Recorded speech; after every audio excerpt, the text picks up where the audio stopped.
y a le fait que le Baldavar, le Satan, il est parfois très fort. Il vient et il essaye de contrer à la dernière minute, malgré la forte résolution qu'on a prise.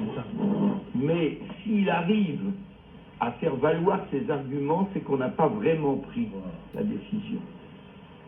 Il y avait comme ça un enfant qui s'appelait Faïrich, et que le Baal Shem Tov, il avait prédit à ses parents, à son père il est mystère, il a dit quand tu auras cet enfant, un mois avant que sa femme elle l'accouche, tu vas être obligé de mourir, de quitter ce monde.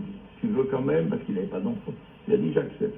Tu vas perdre ta fortune, ils vont être pauvres, et toi tu vas devoir mourir. Il a dit j'accepte. Et sa femme aussi elle accepte. Et dès que cet enfant, il dit attention, je te préviens à l'avance, cet enfant il va être un rachat d'amour.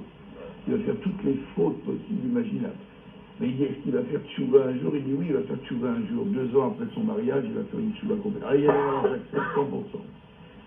Et donc, l'enfant, effectivement, il a grandi, il a appris au Heider, il a appris à la yeshiva très très bien, mais il a commencé à voler. Il commençait à aller au marché, à voler. Comme il était très pauvre, il a découvert le marché.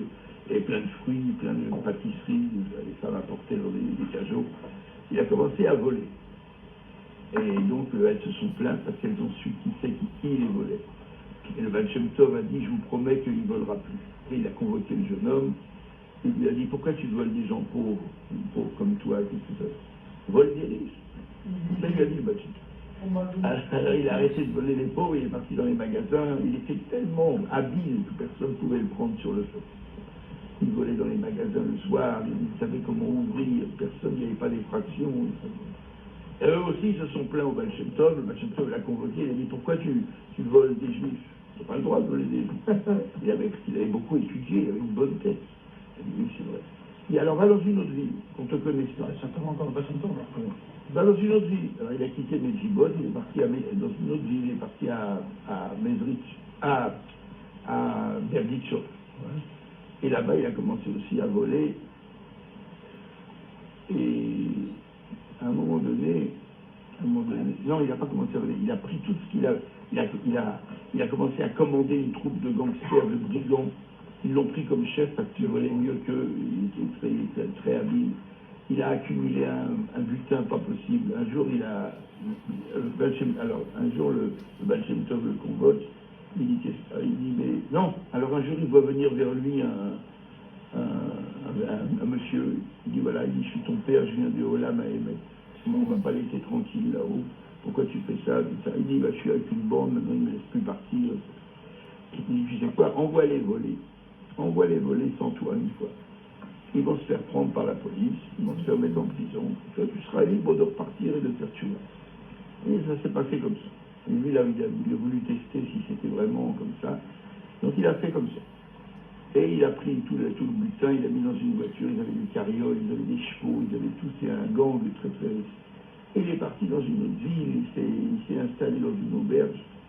Et là-bas, l'autre l'a pris, l'aubergiste, c'était un juif, il l'a pris pour un grand riche marchand. Il s'est établi, il a commencé à étudier jour et nuit, la Gemara, tous les revenus, il savait bien étudier, sa tête a commencé à, etc.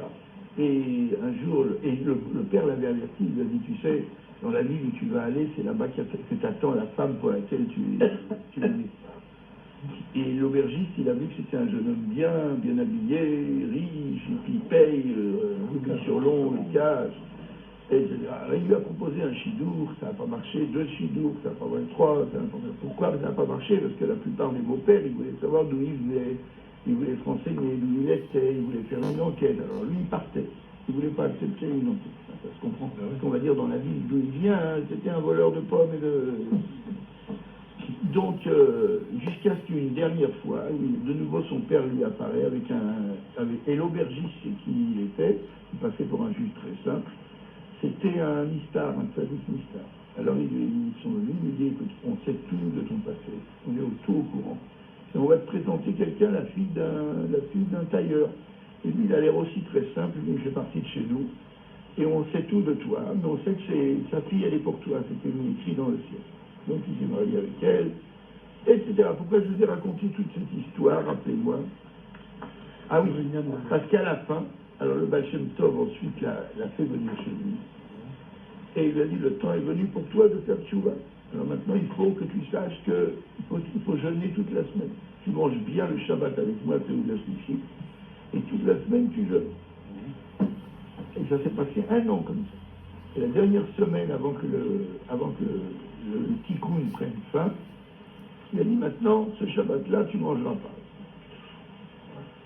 Alors, il est resté à la synagogue, il a étudié, lui, il voulait vraiment finir pour que son tikkun soit fini.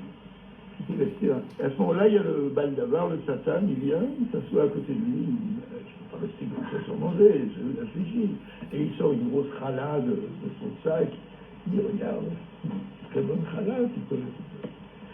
Alors, il dit, non, je dois rester chez mon maître, puis je dois obéir à mon maître, je ne dois pas manger aujourd'hui. Et il dit, regarde comme elles sont bonnes.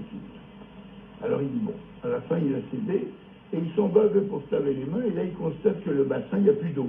Il n'y a plus d'eau du tout. Et le Satan lui dit, mais c'est pas grave. Là, il voulait le convertir, le circonvenir également sur. C'est pas grave, ça c'est une Torah, parce qu'il a écrit clairement que quand on n'a pas d'eau, on s'enveloppe les mains avec un tissu, et comme ça, on ne touche pas le pain directement. Oh, il dit non, ça c'est. Tu pousses trop là. Il dit non, merci. Et il se sauve. Le Satan lui court après. Il essaye de le tenir par sa ceinture, il lâche la ceinture, et il voit que l'autre ne veut pas le lâcher. Qu'est-ce qu'il fait? Il va au mikvé, il se fout dans l'eau avec ses vêtements. Il se noie dans l'eau. Et donc là, le Satan, il a dit, si pour une mitzvah de Rabbanan, comme le lavage des mains, il est capable de donner sa vie, alors je ne peux rien faire contre lui. Et il est parti. Et à ce moment-là, le Baal Shem Tov, il dit à ses élèves, il y a quelque chose d'urgent qu'il faut faire. Il prend tout le monde avec lui, et il fait que Fitzat derrière, il va au mikvé. Il le trouve, il était presque mort. Il l'avait ranimé, et là, son tikkun a été fini.